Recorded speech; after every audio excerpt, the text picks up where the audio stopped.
Tava agora conversando com um paciente sobre a questão do medo, é muito curiosa, né? A gente tava conversando um pouco sobre o medo e ele contando pra mim que muitas vezes ele tem muito medo de fazer o que é novo, de se aventurar alguma coisa diferente, uma coisa que seja algo que ele não experienciou, porém ele tem vontade, né? Ele tava falando, Vi, você mudou da Itália, você foi pra Inglaterra, na Inglaterra você mudou pra Itália, você mudou de faculdade, você é muito arrojada, né? Você não tem medo? Ele me questionou. E eu falei pra ele, não, eu tenho medo. Eu só não deixo que o medo vença a minha vontade. Mas eu tenho medo, né? O fato de você ter coragem de enfrentar o seu medo não significa que você não tem medo.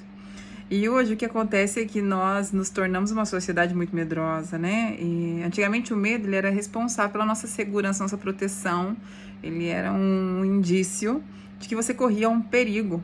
E hoje, infelizmente, o nosso cérebro reptiliano, como era uma questão de sobrevivência, o medo te garantia a sobrevivência, hoje o nosso cérebro reptiliano muitas vezes ele entende o medo também como segurança, como restrição de vida ou como uma necessidade de estar seguro. Então, a gente tem que estar sempre atento. Quando a gente está com medo, será que o medo só não é um sinal de que é algo que você ainda não tem prática, algo que você ainda não passou, uma coisa que você não tem experiência? Será que não é só uma oportunidade? Ou será que o medo é realmente uma segurança, uma proteção, uma questão de sobrevivência, né? Uma proteção à sua vida? E a gente não para poder se questionar se é só uma questão de oportunidade, né? A gente simplesmente, quando dá medo, ou a gente paralisa ou recua e basta, né? E entra de novo no comfort zone, né? E eu não sou a favor do effort zone, não. Eu não sou a favor da gente ficar se colocando em zona de esforço o tempo todo. Eu acho que a gente tem que viver a vida, e viver a vida não se vive em zona de esforço o tempo todo. Mas eu sou muito a favor que você separe alguns desafios, né?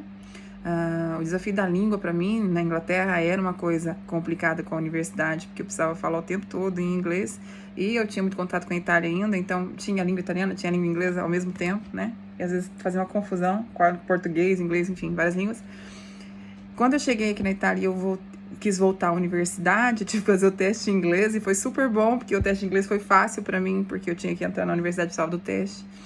E eu resolvi entrar aqui na universidade do início, então foi bom para mim a experiência que eu passei lá, foi legal para mim essa vivência. E eu tive muito medo de não passar, porque o italiano para a universidade é muito difícil, muito mais até que a Inglaterra, acredita em mim. Ele é muito metódico. E eu falei, gente, a gente tem que passar por uma bancada de entrevista que eu fiz na Inglaterra com uma pessoa, face to face. E na Itália era uma bancada com 6 pessoas. Então, é muito diferente. E eu, graças a Deus, consegui. Eu tinha acabado de chegar com o Arthur, tudo, né, meio bagunçado. Então, foi uma coisa bem complexa, num momento de vida em que se eu topasse mais esse desafio, não era um desafio único, mas era mais um desafio para uma balança que estava cheia de pesos.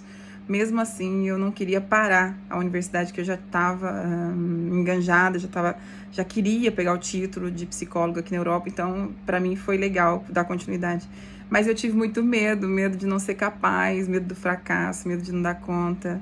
E tá aí, né? Estou terminando um ano já, a universidade agora em julho já tem 6 meses, agora no final do ano completa um ano.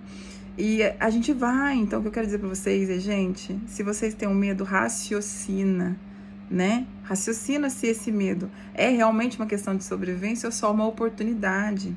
E se vocês acharem que é um desafio que vale a pena, topa o desafio, né? Vai pra lá, vai viver.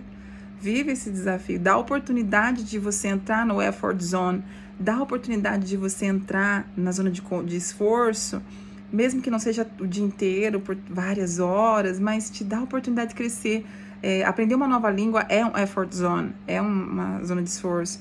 Ter que se gesticular, fazer comunicação, estudar numa outra língua é um effort zone, mas se você já fala português, vai fazer um curso em inglês. Entra em effort zone, entra numa zona de esforço, entendeu? Se você já fala bem o português e já domina uma determinada matéria, não vai estudar aquilo na sua própria língua. Se a sua língua é normal para você, então vai assistir um filme em outra língua.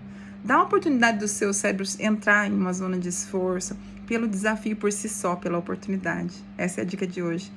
Separe o seu medo protetor do medo irreal que te protege do nada. Se te protege da oportunidade de viver novas aventuras, tá bom?